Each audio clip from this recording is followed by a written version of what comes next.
Pop culture pastor.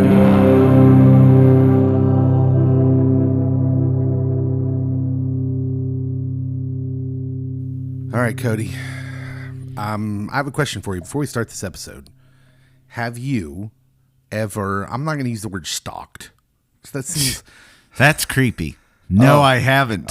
You said that awfully quick. I didn't even answer the question. That makes me think you have, and you're just like getting out in front of it. You're getting ahead of it. Like, no. When you say stalk, I go creepy and no.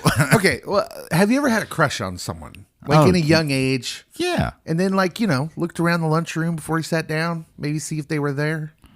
Yeah, and I mean, I'm young enough that my single life also has like social media, so hopping on, seeing what's their relationship status. Oh, okay, yeah. All right, so you look at old flames on Facebook. No, I don't. I said when I was young okay. and single. I am happily married and do not care about other people's relationships or statuses. I'm in evil mode this evening as we record this. No, of course not. Yeah. But yeah, I can't even imagine if we'd have grown up with social media like it is now, where relationship statuses and all that nonsense. Of course, I would have always been, it's complicated. And by complicated, I mean I'm single. That throws off the wrong vibe. And by single, I mean no girls talking to me.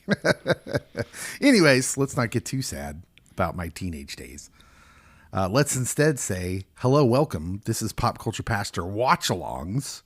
We're watching. My name is Dave. Cody's here. I am. And we're watching along Season 3 of Shrinking. And we watched Episode 2 of Season 3 titled Happiness Mansion. Or no, Happiness Mission. That would be a completely different episode. I don't know. It's a weird name either way. And it makes sense for this episode. Yes. So I have a tidbit. Oh, before we get started? Okay. Yeah. Before we get on the recap, tell me your tidbit. This episode, directed by Scrubs alum Zach Braff. Oh, and nice. This is his fourth episode that he has directed of Shrinking. Oh, great. Which he is a good director, whether you liked Garden State or not. I needed my Zach Braff update. Yes. And Scrubs, it's coming back into this month. Last time I saw him was in a T-Mobile commercial. No, I meant in a real show. So he was in the Apple Plus show. I think it was Bad Monkey, maybe. It was the Vince Vaughn detective show. He was in that one. He was pretty good. He's not bad at acting either. Yeah. Apple Plus has good TV shows. We're reviewing one right now. Let's get into it. Shrinking, Season 3, Episode 2, Happiness Mission. We start off at Jimmy's house with a stalkerish figure. Someone who is walking up to the house all in black, then thinks better of it, walks back up, then decides no. And of course, Dr. Paul, not hallucinating this, is the one who sees it, informs everybody. There's a random get-together that seems to be ending. Yes. At Jimmy's house. We learn through the exposition there that Dr. Paul's hallucination was a product at least exacerbated by a UTI. Which, evidently, when you are an older person, those are awful. And if you have an underlying condition that couples with it, like Parkinson's or Alzheimer's or dementia, it gets like way worse. And so, yes, that's a thing. Did you find that kind of a cheat? No. Okay. So, like, we left the last episode and we're like, oh no, he's going downhill faster than we thought. And then they start off this week's episode with like, sort of, just kidding.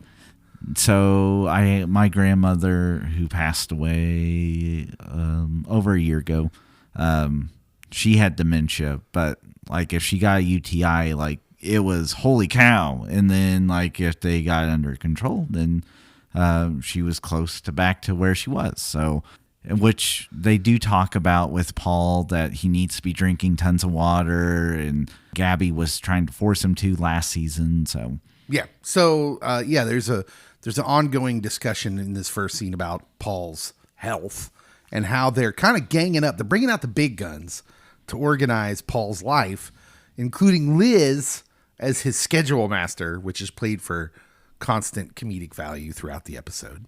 It is the type of personality she is, though.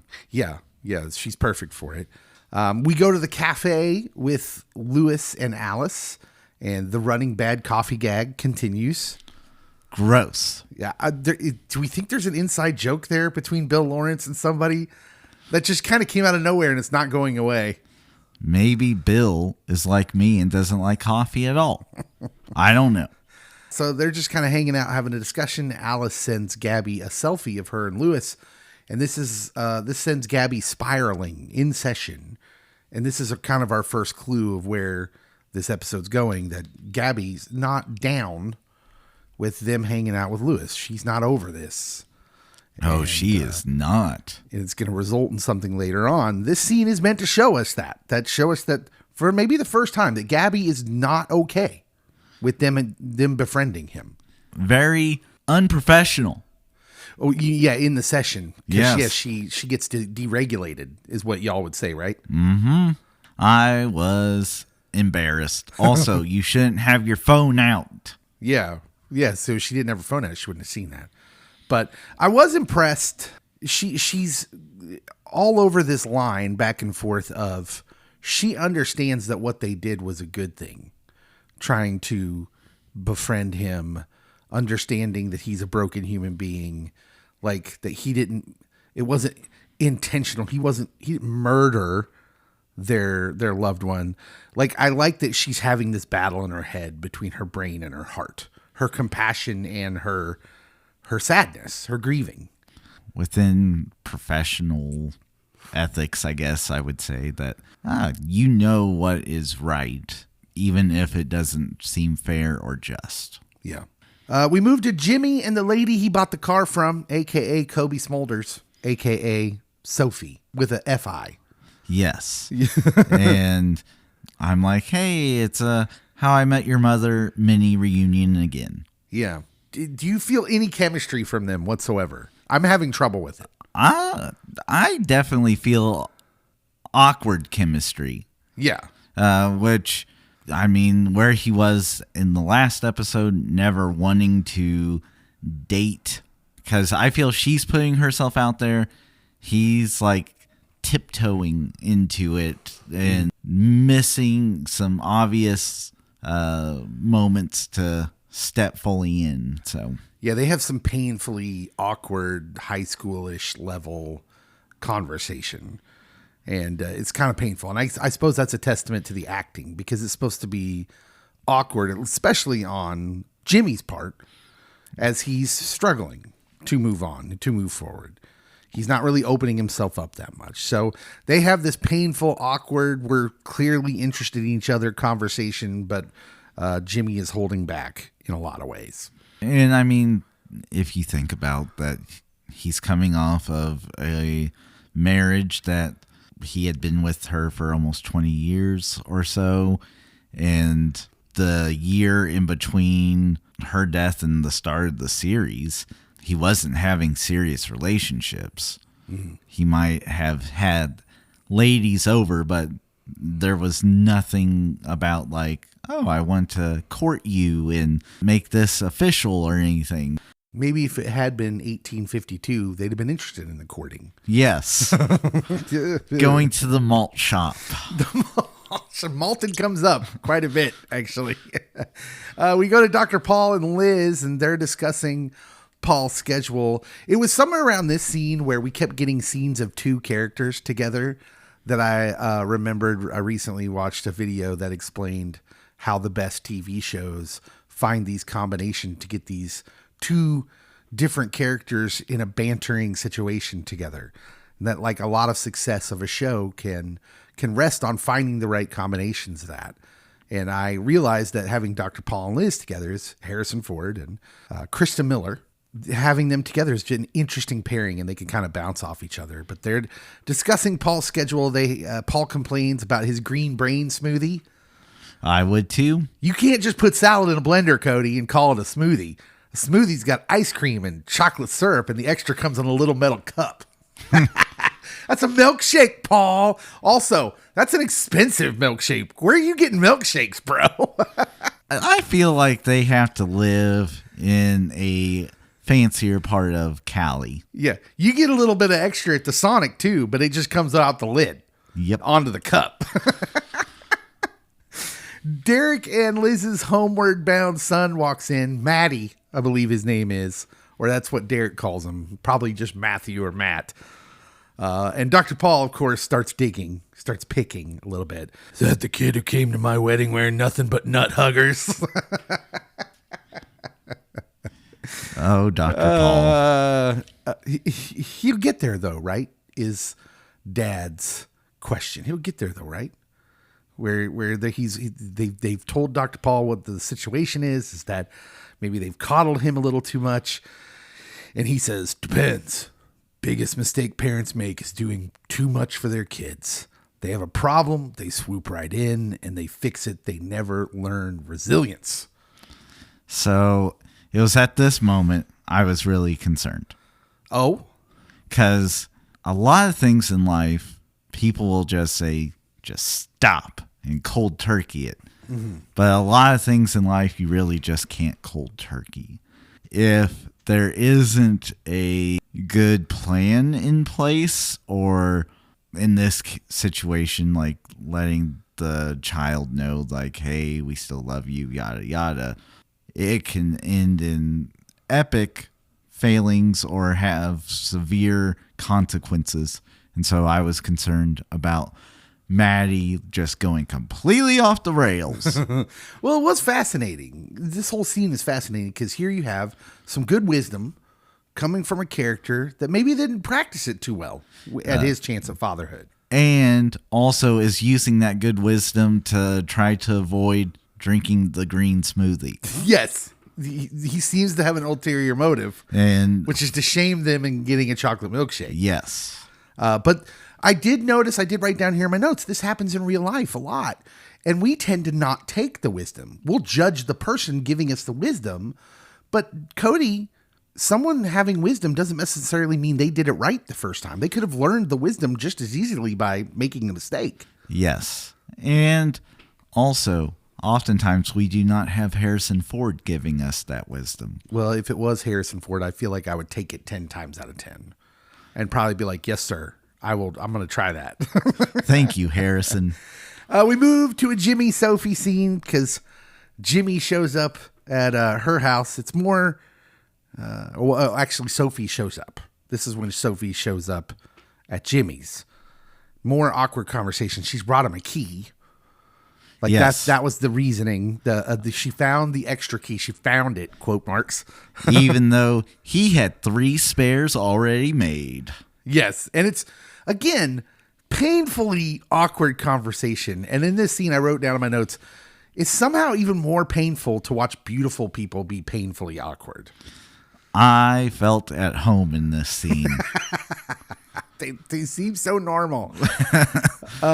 She's clearly angling to have him ask her out.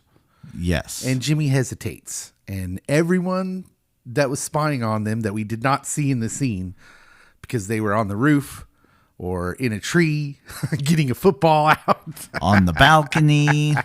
Everybody that was spying on him gives him trouble for not asking her out. I'm just glad that D-Train got out of that tree. It was kind of funny because that's right before the opening credits, the opening song. And by the end of the scene, he's like, I really need help. After the opening theme, we get a Lewis and Jimmy scene. And they're talking about Jimmy being stuck. And he spins it, of course, into Lewis being stuck as well. That they're both stuck. And this is the first scene where we kind of get, yes, this is where this episode is going. Like the banter's going back and forth, and Lewis is kind of deflecting it with humor, with comedy. And he says, do you deserve to be happy? He like asks it quick style. And Lewis is like, no, of course not. Are you insane? Which is like, seems like the most honest he is. Yeah. It's a direct question that almost surprises him, and he gives a direct answer.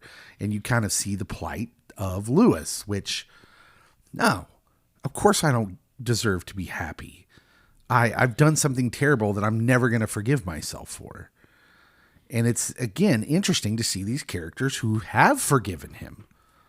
Like, clearly Jimmy and Alice are past it far enough where they have affection for him. But it's Lewis. Lewis can't. Did you like that scene? I did. And having had individuals in the past in session that utilize humor as a defense mechanism, sometimes just asking them point blank questions can kind of catch you off guard, and you just answer it honestly. And so that was very real. Yeah. We go to Dr. Paul and Sean. They're at the office, the therapist's office. Paul is, of course, ducking Liz. Sean is ducking his ex. People are being ducked this episode. And it all results in this funny moment where Paul is walking by just as Gaby is coming out of her session with the black couple.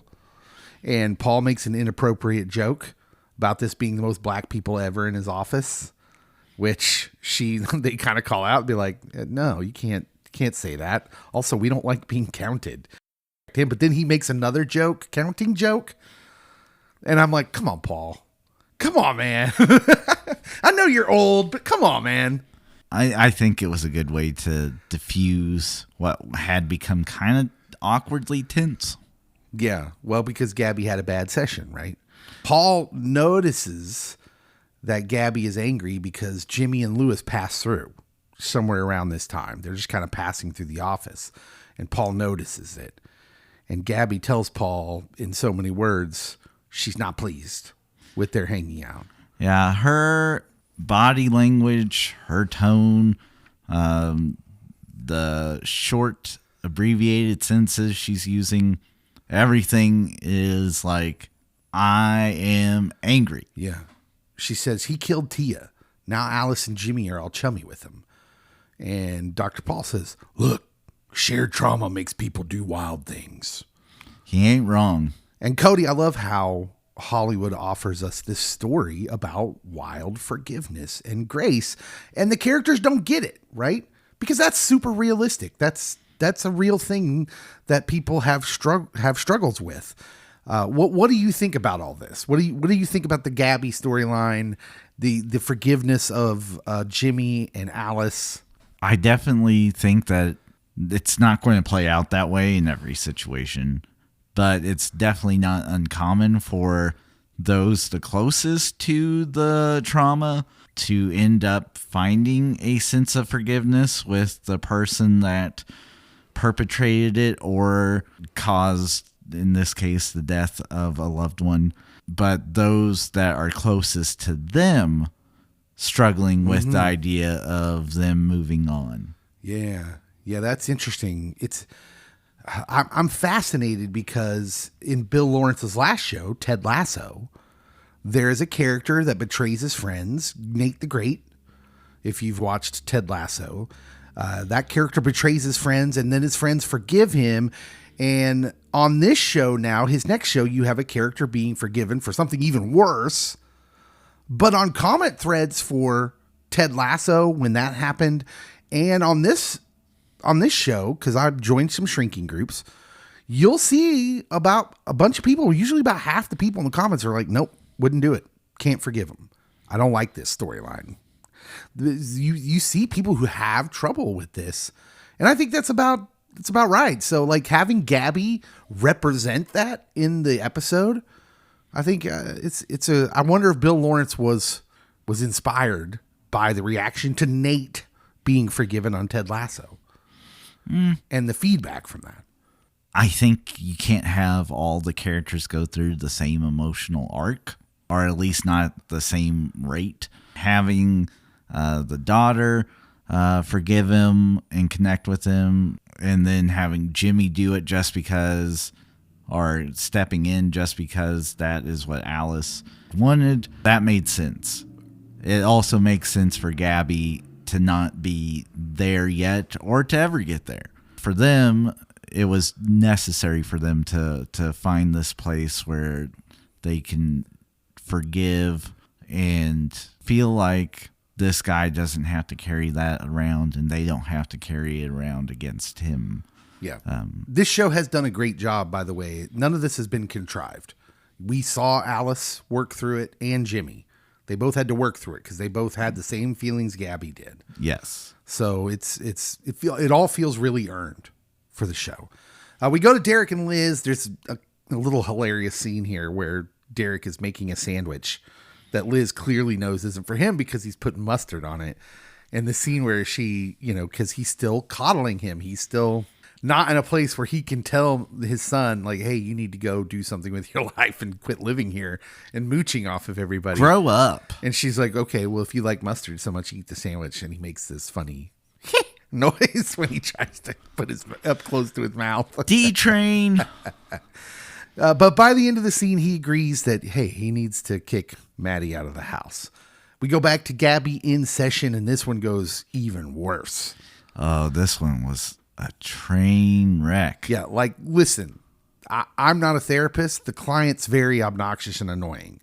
You can tell she's just avoiding, which I assume that's how a lot of new clients are in the therapy world. Can be, especially if it's either not their choice, like sometimes it might be court appointed, or if they felt like they were pressured into it. Yeah, which her friend sent her there. Yes. So, like, if she had come in because she felt like it, usually you don't get that many walls put up and deflecting nonstop.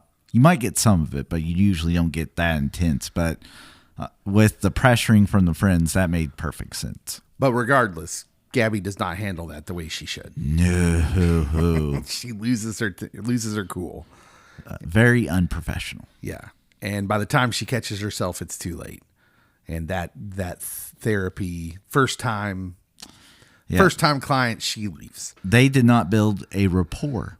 We move to Louis, Jimmy, and Alice. They've got an outing at the art museum, and they're just looking at art. They're having witty conversation, as this show does. We get the whole point of the scene is to see Louis daydreaming about his ex. He's like clearly having a memory come to his head at this museum. And Alice notices that he's kind of lost in his own little world, and she asks what's up and explains, and Jimmy and Alice both encourage Louis to talk to her.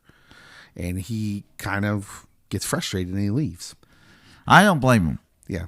So we go to Derek and Maddie, and this is sort of just a tiny little scene where Derek is going to go throw Maddie out, and then he chickens out. Coward. Which sets up the next scene, which is Dr. Paul, Brian, and Derek. And Derek, the whole thing he wants to do is he wants to bend Dr. Paul's ear to get his advice on why he's too easy on his kids. But it's all in the backdrop of this gay gym, which is hilarious. First of all, Brian's outfit is absolutely, I laughed so hard when I saw him. You look like you're on fire. And the jokes about his shorts. Yeah. And I love that he's on the phone with his spouse. Like, everyone loves my shorts, by the way. Or is it Liz? I can't remember. But Dr. Paul therapizes Derek's childhood, right? We get to see Dr. Paul being like what I would call movie therapist, right? Like, he's just right about everything.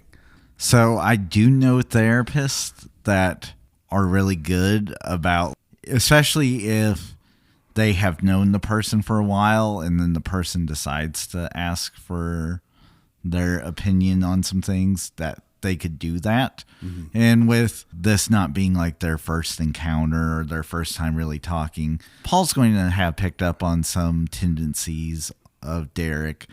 Yeah, a good therapist is going to deduct that there is a possibility that this is what your childhood looked like. Mm. Yeah, and it comes from his unwillingness, as it turns out, to be hard on his kids, to be their best friend, is that he had some hurts from childhood. And he was more, Dr. Paul says, you're protecting yourself. You're being selfish, essentially. Which, yeah, I think we could all relate to that in some respects. There is a funny ongoing scene in the middle of all this where Dr. Paul's playing into the idea that he's getting a lot of things right and can tell the future, at least where Brian thinks so. And he tells Brian he gets trampled to death at a Beyoncé concert in the future. To which his response is, I have floor seats? That is an accurate response. I have made enough money that I can afford to sit on the floor. And consistently, Brian is one of the funnier characters on this show. I am a fan. So I enjoyed this scene because Dr. Paul gets to do the thing that he really loves, which is therapy, which is what he's been asking for this whole episode. Yeah, he says, boy, I miss this. Yes. Showing you that, his Parkinson's, he does not want that getting in the way of one of his real passions. I enjoyed that Derek's like, I can probably manipulate this situation to get him to do a free therapy session, basically, and he'll be okay with it. And then Brian's like, I'm just going to be myself and do whatever it is I'm doing. We get a scene with Gaby, Liz, and Sean. They're all outside the food truck. And Gaby and Liz are chatting about the Lewis issue. And Liz is validating her feelings. She's being a good friend. Yes. And Sean comes up and he's hiding from his ex. He borrows Liz's hat. It's a nice hat. And it's just meant to show you that, so we got Sean who's avoiding something. Gaby is technically avoiding directing her feelings where they probably need to go, lest she explodes and has bad sessions. Yeah. And then Liz is reminding them, which I thought Liz was awesome character in this episode. She's like the most balanced character in this episode, which she doesn't usually get to be.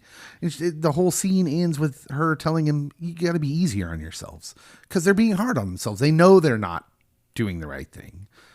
We move to Lewis, Paul, and Gaby.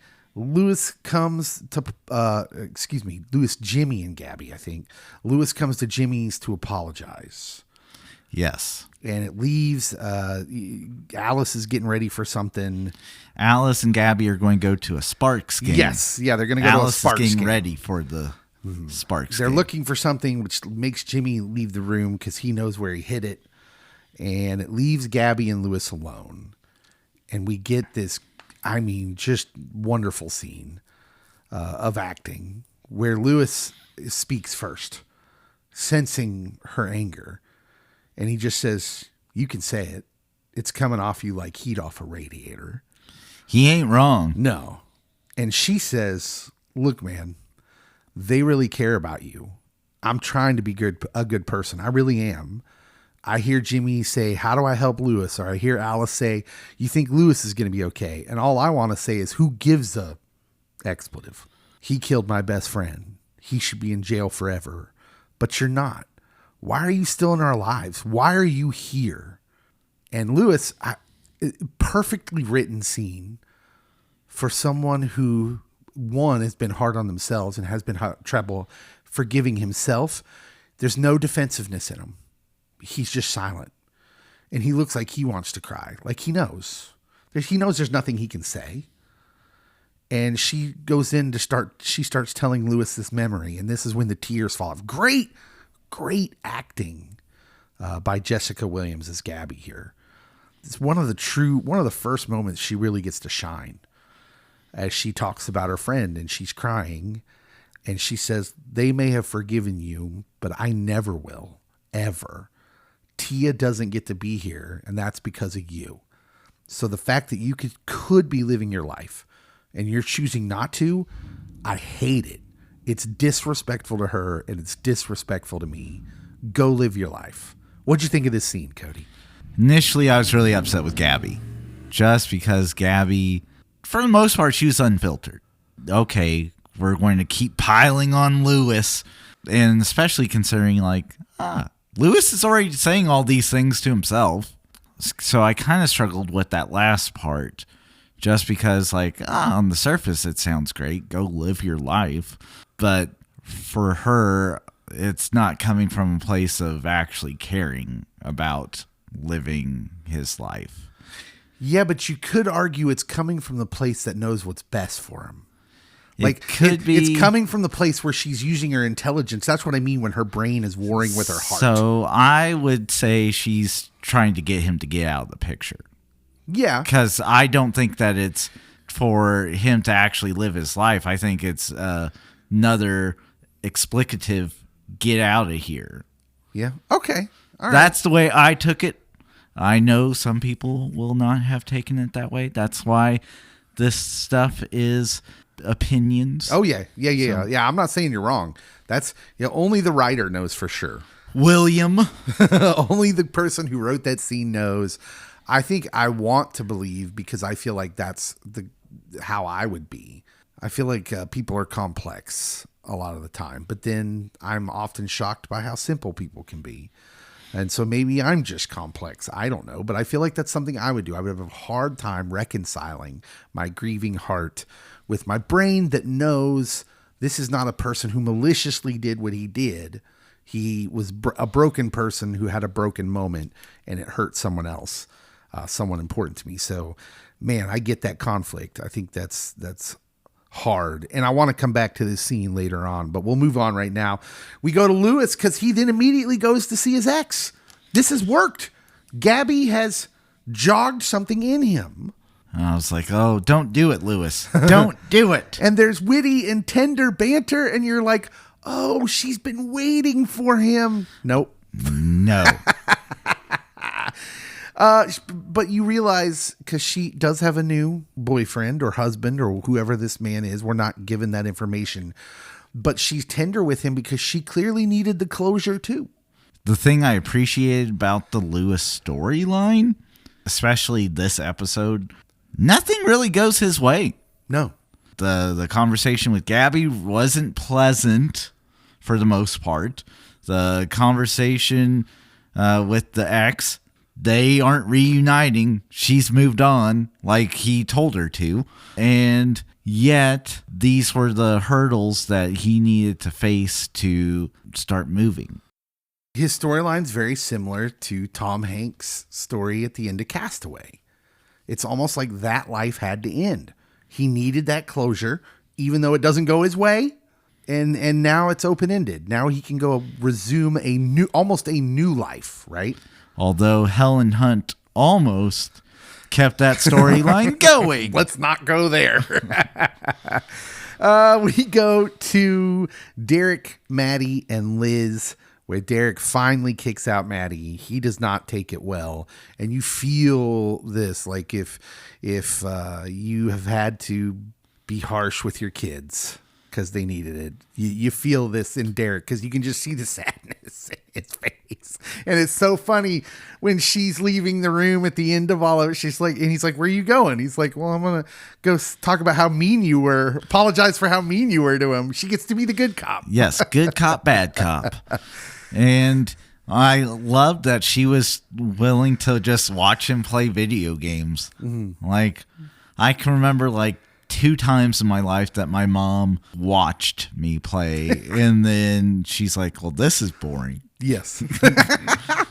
We used to think watching video games was boring. And then this generation loves it. Yeah, I don't get that. Then we finally move to one of the big end scenes. We got Lewis and Jimmy and Alice and the doctors, and they're all on a walk.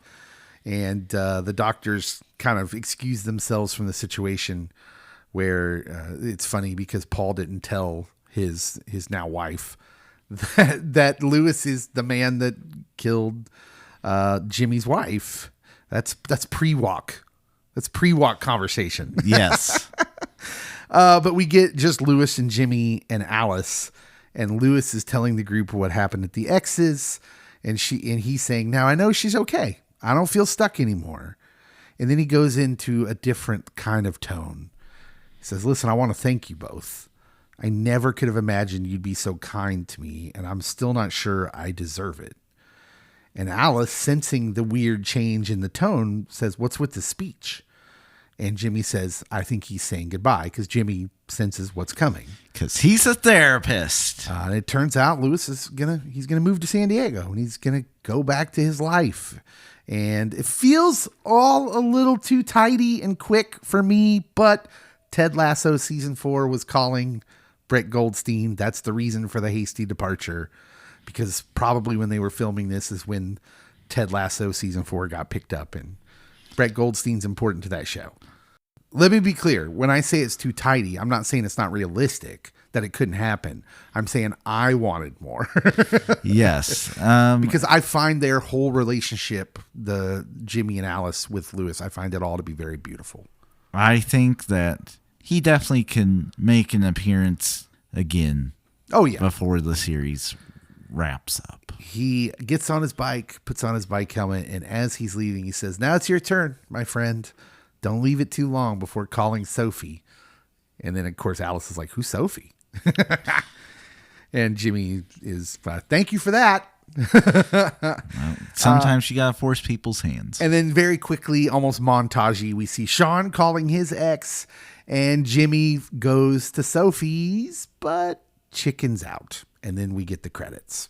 He did the same thing Sofi did Yes. at the very beginning. So I assume that means he's going to do it next episode. Like, I assume that's the reason we saw Sofi do it, is because it's foreshadowing Jimmy's it's gonna take him a couple tries, but I think he gets there. Song of the episode is "Drop Stop Roll" by the Rainbow Kitten Surprise. Have you heard of this group? Shockingly, no. I saw some people talking about it on the comment boards in the Shrinking group. It was a very Zach Braff song. It might be a young person's game, this band. So, like, he kind of put the Shins on the map when he did Garden State. And I'm like, this, because it was like the only song in the whole episode, unless you go with the credits song, in which I always will be going with the credits song because I like Ben Gibbard. But the song was good, and it definitely felt like, this is a Zach Braff episode, which he also directed the Boop episode. About halfway through the episode, I noticed they weren't using any music, and I was like, we ran out of money. We used all those cool songs in the first episode. Apple does not run out of money, my friend. What are we going to do for the song of the episode? And then this song plays, and I'm like, okay, I need to do some homework. What is this song? So "Drop Stop Roll" by Rainbow Kitten Surprise is a song that's kind of, as I look at the lyrics, it's built around instability. So you got sudden mood swings. Self-doubt is a part of this song. Wanting connection but fearing it is a theme of this song. Feeling like you're constantly bracing for the impact of something in your life, something to go wrong.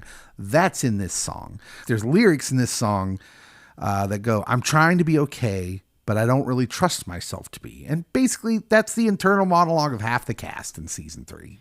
Yep. So the song fits very well. And I love what the song kind of says, just combined with the show. The show does a good job of not pretending that one therapy fixes everything. That growth is linear. You can take 2 steps forward and 1 step back. That's a thing that happens. Or that trauma disappears. Yeah. And that leads us right into the moment that grew them. And for me, I think the big moment that grew them, I'm going to center with Gaby here. Because on first impulse, you might think, well, Gaby didn't grow. Hear me out. Her moment obviously rules this episode. It has its effect on Lewis that needed to happen because Lewis needed to ride off into his sunset. He needed to go to Ted. Yeah. Brett Goldstein needed to go to his other job.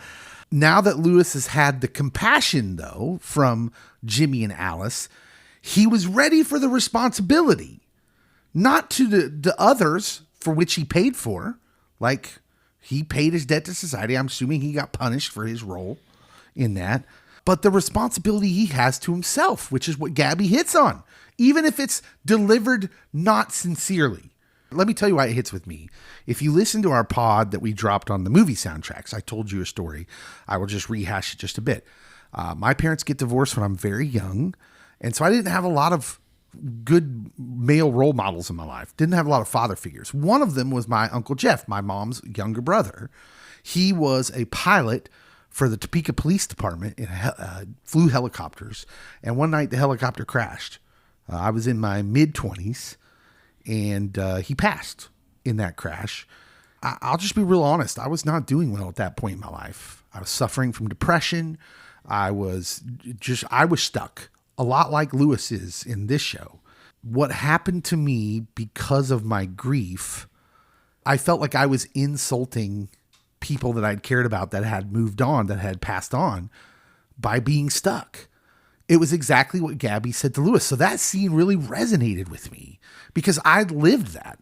I got my life together after that, and it was the impetus was that. And I say this it can sound trite in a way, but I have told people, it's like, my uncle saved my life in a lot of ways, because I don't know if I'd still be here if I didn't get my life together at that time, because I had thoughts that I'm not proud of. But it's interesting because most stories like this in the real world that Lewis is depicting, his character, a drunk driving accident where someone loses their life, there are two lives lost in most of the stories in reality. There's the one who dies, and then there's the one who perpetrated it. If they have a conscience, they often do what Lewis did. They stop living. And so you end up with two people who just aren't around anymore. But I can't help but wonder if Gaby isn't the one who grows most in the long run from this. Because with time and distance from grief, we can see how the brokenness of the world affects us all.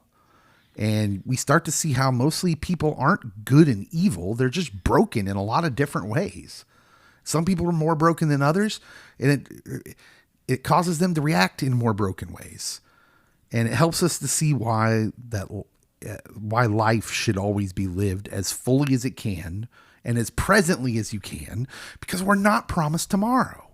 What do you think about all that? I rambled a little. That was solid. I would have gone with the impromptu therapy session at the gym, just because I think from the outside looking in with Derek that most people would have said, oh, he has his life together. He is easily super compassionate, well thought out, doesn't just do haste actions, and yet he is sharing his vulnerability, his brokenness, and Dr. Paul is even sharing his vulnerability and brokenness and identifying, I missed this. Yeah. They got to bond over this impromptu therapy session. And there's also something going on before we get to the end of our episode. I want to say I love this show because in both Derek's case and Lewis's case, we see two characters not being defensive when faced with their weakness. Yes. And I love that because we need friends in our lives who will tell it like it is, but you have to have a heart that's willing to take critique. We have to have humble hearts. Yeah. Sometimes it's tough to swallow that medicine, but it's needed. This is a great show because it gives us examples of that. I love it. Cody, how many Halulus out of 10 are you giving this episode? So it was definitely a different pace episode. I go 7.5. I'm going to give it a 7. It's a good episode. It's not great, but just good. It's solid. But I think every show needs episodes like this, which a lot of transition going on in this episode. You're moving some pieces off the board. You're getting some pieces ready to go in different directions. So it happens. Yeah. And this show, it doesn't bother you because it was funny throughout, had some heartfelt moments. It was just good. It did. All right. Tell us what you thought of the episode on the social media for this. And of course, you can subscribe if you haven't subscribed. We're going to be doing this for every episode of Shrinking Season 3. We'll see you next week.